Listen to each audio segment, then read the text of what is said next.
And I noticed it signed HBP, Helen Beatrix Potter. Welcome to WatchMojo UK, and today we're looking at 20 of the most valuable items ever appraised on Antiques Roadshow.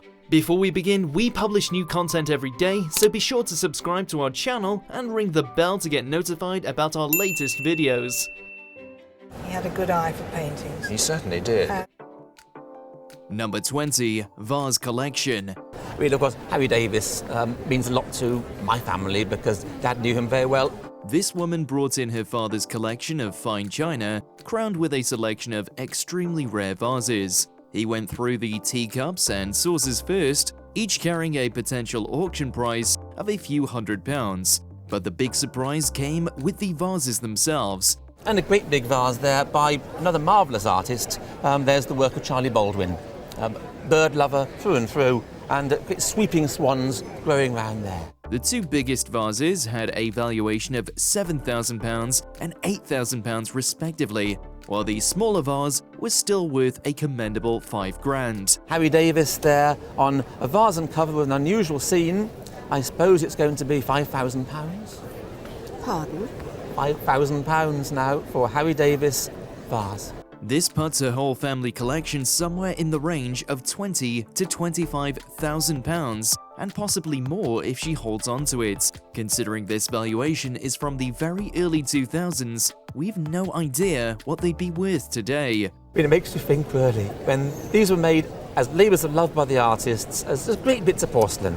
Number 19. Tiffany lamp. So, we have something that appears to be a Tiffany lamp. It's a very good background provenance, as you might say. Yes. The fact that it comes directly through the family is wonderful.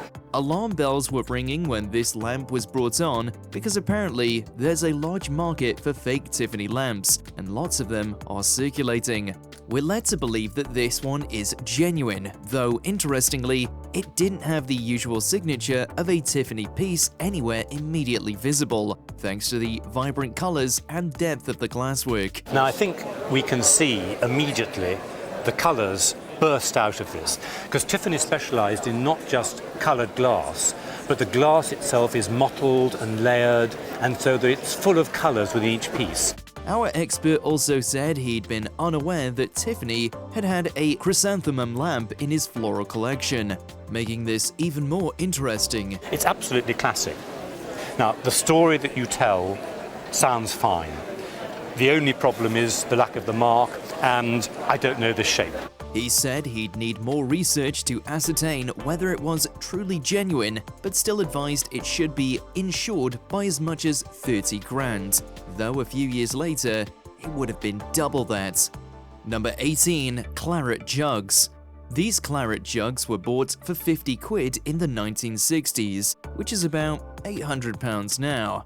But they'd had no idea that the actual value of the jugs used to hold wine was so high, especially since they came as a pair. We've got these wonderful fruiting vines spreading across the lid, and the vines intertwined. Thankfully, they hadn't been overly polished or used for wine, just displayed, meaning they were in excellent condition. They were about 170 years old and, remarkably, had been made by Storr, a gold and silversmith so renowned that even the owners recognized the name. The maker in this case is Storr. Oh, fabulous, I have heard of him. It's certainly a name to conjure with. Yes. We don't know whether she decided to keep the jugs or sell them on and get that £30,000. But since they weren't getting much use, we know what we'd do. Really, we should be looking at a value of somewhere around 30,000 plus. What?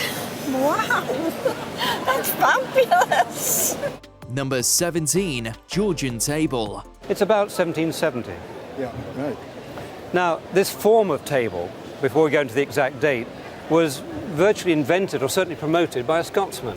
This man brought on an old table knowing almost nothing about it, just that it was Georgian. Immediately, it was dated to the reign of King George III, making it over 200 years old. It seems to me it's surprisingly high. Is that about the height? It's typical of the period. It's a carving table, basically. Right. And you can see this wear and tear it's had here. The man who brought it in had had it in his family home for that long, so presumably they'd bought it when it was new centuries ago and just kept it. It was also hiding an extra table covered in dust, kept well hidden for the current owner's entire life. Right, if I put my fingers in there like that and pull... Oh no, I never knew that existed. Despite just being a table made of poorly looked after mahogany, it got an extraordinary valuation of £30,000. Would you keep it as a family heirloom or send it to auction for a tidy sum? Well, I think that today, for your insurance policy, you should insure it for £30,000.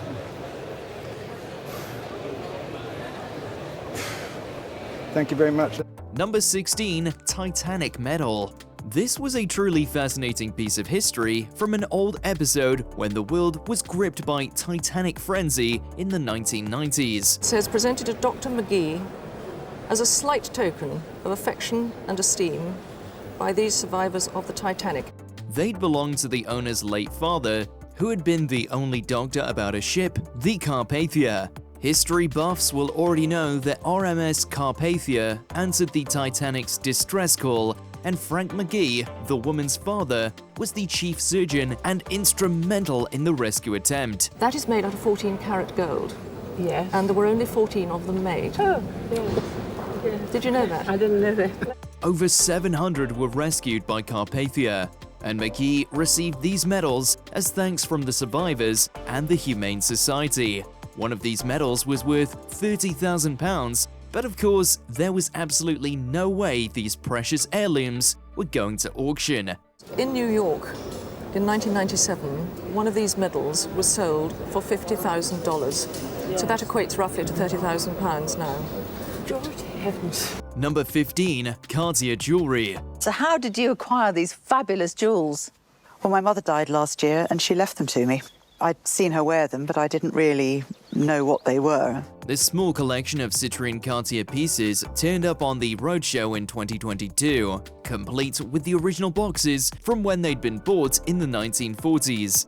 The owner actually thought they were from the 70s, but they were 30 years older. And you can see here the ring around it, and that is indicating to me that there would have been a clip that would have fitted in there exactly. They were signed, proving that they were absolutely genuine from Cartier, but had been modified with more modern clasps for earrings. That knocked a bit off the value, but the eventual sum will still blow your mind. And then this brooch, which I would run away. I would have run away with. I just think it's spectacular. I love it. I love the colours. The earrings were worth £10,000, while the brooch alone was worth £30,000. Whether she'd sell the heirlooms or not is anyone's guess, but that's a lot of scratch. Number 14, Henry Moore's love letters. Another extraordinary story, this woman brought on a collection of love letters written to her mother, Evelyn, by Henry Moore, the sculptor. And these are all written, I mean, Dearest Evelyn, I can't help just reading a few comments here, seem to be incredibly, incredibly intimate and very, very important. The intimate letters included sketches that made them easily identifiable as genuine letters from Moore, but we then got a sad story. Moore had drawn a sketch of the woman's mother that was unfortunately destroyed in floods, though it was only insured for £500, certainly far less than it was worth. But however, I think the one that I think is most extraordinary is this letter here, which is Dearest Evelyn, and then with this wonderful, absolutely incredible doodle, which is so like Moore. It was eventually determined that the collection of letters is worth about £50,000 because his letters are so rare. We doubt that she'd sell them though, would you? But I mean, this is incredible. You've got a collection here of what, 30 odd love letters? About 31, yeah. Well, love letters, very intimate. Number 13, Von Schendel painting. Has it been in your family for some time? It was in my husband's family. Right. And I think his father bought it many years ago. This beautiful market scene was a museum-grade work of art, and the experts were thoroughly surprised to see it come onto the Roadshow. The owner explained it had come down from her husband's side of the family, and she wanted to know what it was worth, and luckily, they got a solid valuation because of the popularity of Schendel at the time. It is by probably the leading candlelight painter of the 19th century. That I didn't know. She didn't seem keen to sell it, but at least knew exactly how much it was worth for the insurance. Probably make between 70 and 90,000 pounds. So you should probably insure it for 100,000 pounds. Wow. To think the family only had it because her father-in-law likely felt nostalgic about the old-fashioned market scene. Number 12. Original Lowry. With the Roadshow heading up north to Oldham, many of the experts were hoping that a forgotten Lowry might rear its head, and indeed, one did. She used to chauffeur Lowry. He was very fond of having people chauffeuring about all over the country. This woman had a remarkable story about a friend of hers whom the painting belonged to, and his late wife, who knew and worked for Lowry personally. Because of this, there were more Lowry pieces, including a sketch on the inside of an old cigarette packet and a photo of the man himself. And he said, well, I'll sign it for you if you want it. It might be of some value someday. Really? What a lovely story. Yeah. It was from 1937, making it an early painting and therefore more valuable in the case of Lowry. And it was a more vibrant look at the industrial north than his paintings sometimes depict. I think it's probably worth £100,000. Gosh.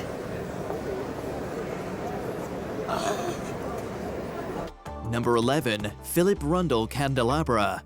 This enormous candelabra had already been valued, but was shown off on the show as an amazing piece of history.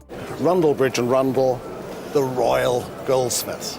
The maker's mark there is that of Philip Rundle. Initially, they believed this was another gem from Paul Storr, but actually, it was made by Philip Rundle, a royal goldsmith in the late 18th and early 19th centuries. It wasn't made of gold, but silver despite the colour, and had been valued at £750,000. It is, of course, silver gilt, not gold, which I'm sure is what you realise. It would be pretty well impossible to pick up. That was 10 years before the episode was filmed, but the valuation hadn't changed, and it still belonged to the regiment it was originally gifted to. It is, after all, a unique piece, commissioned by the King for presentation to one of the greatest of all the regiments. They weren't in a position to auction it, but it was insured for that amount, just in case something happened. Number 10. Art Deco bracelets. Sometimes an item is valued so highly that it brings the guest to tears. It was very hard to pinpoint the origins of the bracelets, as its owner had traveled around the world. Thankfully, the current owner brought it onto the Antiques Roadshow. Expert Geoffrey Munn deduced that it was in fact an Art Deco piece created between 1927 and the early 1930s. Though he wasn't entirely sure of its designer, he was absolutely certain of its value. Oh my god! That's amazing! After giving the mind-blowing valuation of £150,000, both its owner and the experts were brought to tears. Oh, darling, we're both going to cry. No, I think that's unbelievable. Number 9. Stunning portrait. Now, it really isn't often that I get a picture like this on the Antiques Roadshow. This is an artist I know very well. You wouldn't think a portrait of one artist by another would be all that valuable, but that was certainly the case with this amazing work brought onto the show in 2016. The man in the painting was Leopold Lowenstein, who was primarily known for his wonderful engraving skills. It was brought in by that man's great-great-grandson. That's the date of the picture, it's up there on the picture. Yes, yeah, and it was displayed in the Royal Academy. The main selling point, though, was the artist, renowned Victorian painter Sir Lawrence Alma Tadema.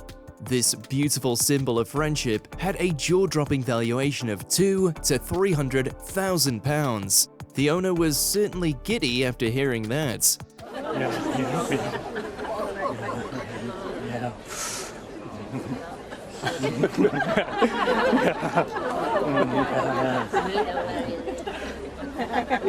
The trouble is, it would never be sold. Number 8. President's Jacket. Who did it belong to?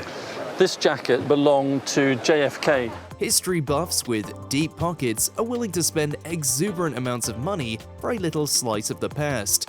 So when one guest brought on this jacket belonging to none other than John F. Kennedy, expert John Baddelli couldn't believe it. This beautiful young girl, aged 21, 22. Yes. Down in the south of France, Yes. on holiday. Yes. Happens to bump into JFK. Yes. They fall in love. Yes. He then disappears back to the States. Though he was at first skeptical of the validity of the guest's claim, after learning that it was Kennedy's exact size and hearing the story behind it, he had to think of a number fitting of such an iconic piece. His estimate fell to between £200,000 and £300,000. Blimey. That is a lot of money. Number 7. Crawley Silver. One family's inheritance turned out to be much more than just your usual heirloom when they brought in their collection of thought to be worthless silver. I would suggest, do you think, in terms of about £10,000? The items were found in a box under Richard Hobbs' father's bed, but perhaps a museum would have been a better place for them. That's because these were in actuality highly valuable Crawley silver, including stirrup cups and an early wine taster. I think this could be an early wine taster.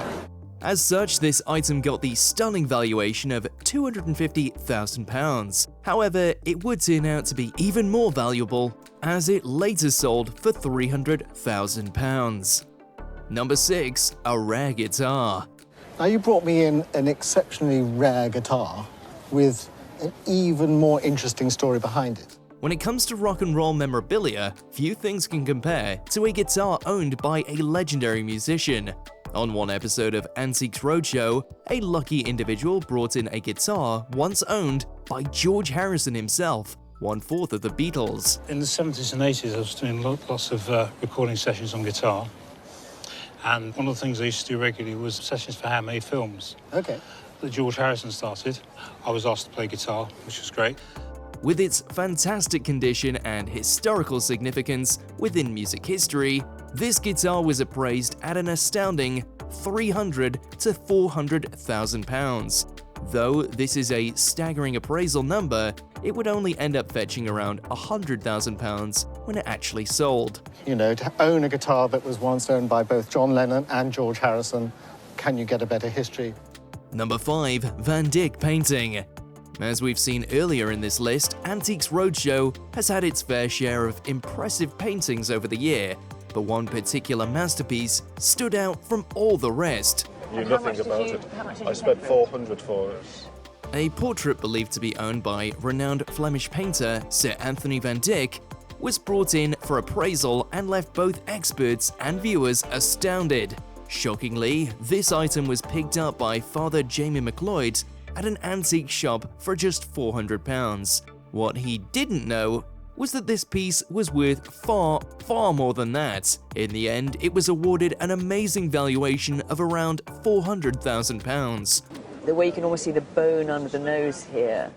Cash he planned to use for a new church bell. Number 4. Mobile lovers.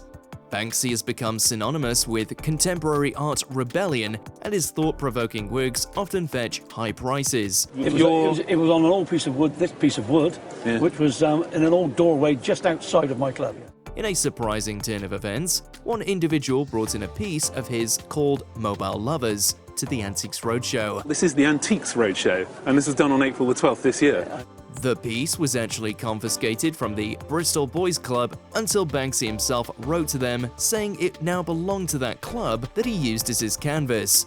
When brought onto the show, it was given an eye-watering price tag of £400,000. If you have had an offer of something like £400,000, my instinct would be, better safe than sorry, take it. The owner eventually sold it and used the money to help his and other local youth centres. Number 3. Fabergé flower. Geoffrey Munn was astounded when 2 British soldiers came onto the show to show the public this fabulous item. The flowers are made of enamelled silver and tiny silver stamens, but in the centre there's a dewdrop of diamond glinting in the sunshine. Fabergé eggs are known for their opulence and craftsmanship, but this flower study takes it to another level.